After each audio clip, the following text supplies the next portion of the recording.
नमस्कार, मी वर्षा. व्हीएम्स किचनमध्ये तुमचं स्वागत आहे. आज आपण बनवतोय अंडा मसाला. त्यासाठी पहिले आपण वाटण करून घेऊया. एका कढईमध्ये उभा चिरलेला एक मोठा कांदा परतून घेतला. काळी मिरी, लवंग आणि खसखस टाकून परतून घेतले. त्यानंतर किसलेले सुकी खोबरे परतून घेतले. मिक्सरच्या भांड्यात कांदा, खोबरे, आलं, लसूण, थोडंसं चवीपुरते मीठ व हळद घेऊन मिक्सरला फिरवून घेतले.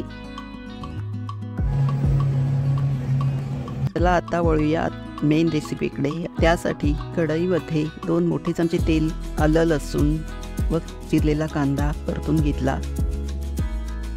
2 मोठे चमचे लाल मिरची पावडर, धणे पावडर व अर्धा चमचा गरम मसाला टाकून परतून घेतले. अर्धा चमचा हळद टाकून तेल सुटेपर्यंत परतल्यानंतर एक मोठा चिरलेला टोमॅटो परतून घेतला व केलेले वाटण टाकून तेल सुटेपर्यंत परतून घेतले.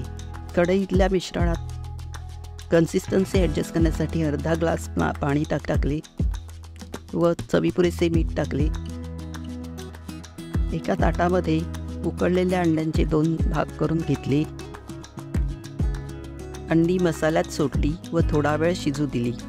अशा प्रकारे अंडा मसाला बनवून घेतला. रेसिपी आवडली असेल तर लाईक करा, सबस्क्राईब करा, शेअर करा आणि नेक्स्ट काय ट्राय करू ते कमेंटमध्ये सांगा.